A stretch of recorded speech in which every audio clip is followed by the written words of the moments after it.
Global విలేజ్లో రోజులు గంటలు, గంటలు నిమిషాలైపోయాయి.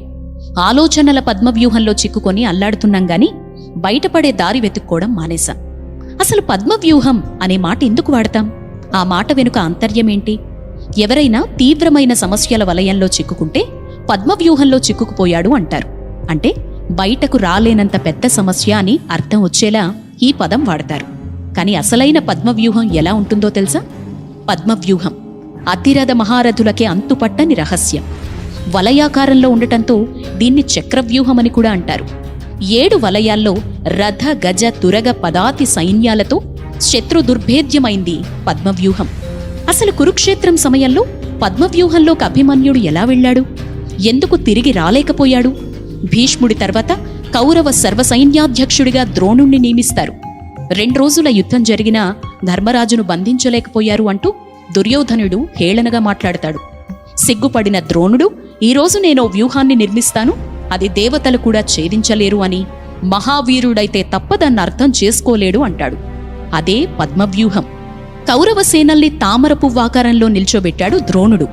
వివిధ దేశాధిపతులు తామర పువ్వులో రేకుల్లా, వారి కుమారులు పువ్వు మధ్యభాగంలో కేసరిలా నిలబడ్డారు. కర్ణుడు, దుశ్శాసనుడు సేనలతో కలిసి పద్మం లోపల భాగాన వారి మధ్య దుర్యోధనుడు ససైన్యంగా నిలిచారు.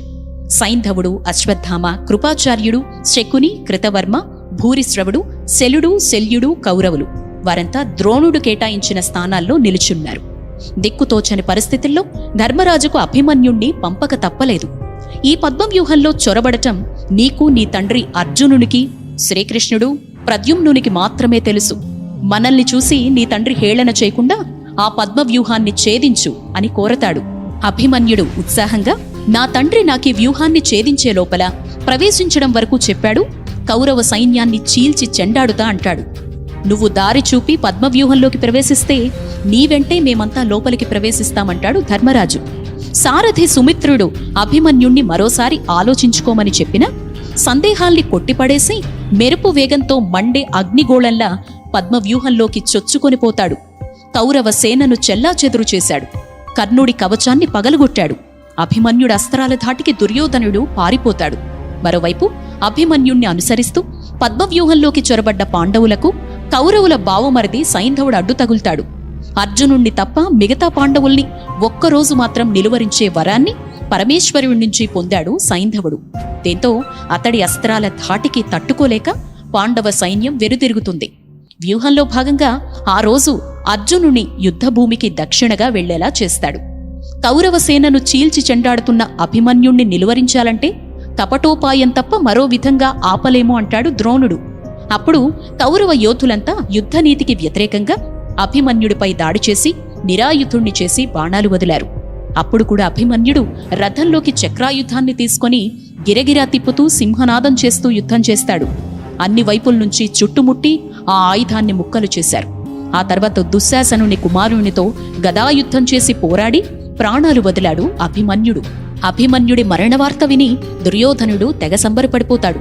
పద్మవ్యూహంలో ప్రవేశించడం గురించి అభిమన్యుడి తల్లి, కృష్ణుడి సోదరి సుభద్ర తన భర్త అర్జునుణ్ణి అడుగుతుంది.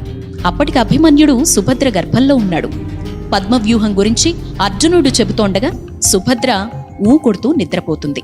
అయితే ఆ తర్వాత నుంచి సుభద్ర గర్భంలో ఉన్న అభిమన్యుడు ఊ కొట్టడం మొదలుపెట్టాడు. అది గమనించక అర్జునుడు పద్మవ్యూహంలోకి ఎలా వెళ్లాలో చెబుతాడు. ఆ తర్వాత సుభద్ర నిద్రపోవడం గమనించి చెప్పడం ఆపేస్తాడు. అందుకే అభిమన్యుడికి వెళ్లడమే గాని రావడం తెలీదు. అభిమన్యుడి నుంచి నేర్చుకోవాల్సినవి చాలా ఉన్నాయి. మనకెంత తెలుసని కాదు, తెలిసింది సరిగ్గా వాడామా లేదా అన్నదే ముఖ్యం. జీవితంలో ఎన్నో అనుకుంటాం, అన్ని అనుకున్నట్లు జరగవు. అప్పుడు ఎదురైన పరిస్థితులకు తగినట్లుగా మారాలి. మన ముందు ఎంత పెద్ద కష్టమైనా ఉండొచ్చు, కానీ ఎంత పెద్ద కష్టమైనా పోరాడాలి. నిజమైన పోరాటానికి అర్థం ఓడిపోయే వరకు పోరాడటం కాదు, ఊపిరి పోయే వరకు పోరాడటం. అభిమన్యుడి క్యారెక్టర్ మాత్రమే కాదు, మహాభారతంలో ప్రతి అక్షరం, ప్రతి పాత్ర ప్రస్తుత సమాజానికి అన్వయించుకోవాల్సిందే. మంచి, చెడు, స్నేహం, కపటం, మోసం, ప్రేమ, ఇలా అన్నింటిలోనూ ఎలా ఉండాలి, ఎలా ఉండకూడదో నేర్పించే గురువు మహాభారతం. ఈ వీడియో మీకు నచ్చిందా? అయితే తప్పకుండా లైక్ చేయండి, షేర్ చేయండి. అలాగే మరెన్నో ఇంట్రెస్టింగ్ వీడియోస్ కోసం మా ఛానల్ని సబ్స్క్రైబ్ చేసుకొని పక్కనే ఉండే బెల్ ఐకాన్ని క్లిక్ చేయండి. Thanks for watching.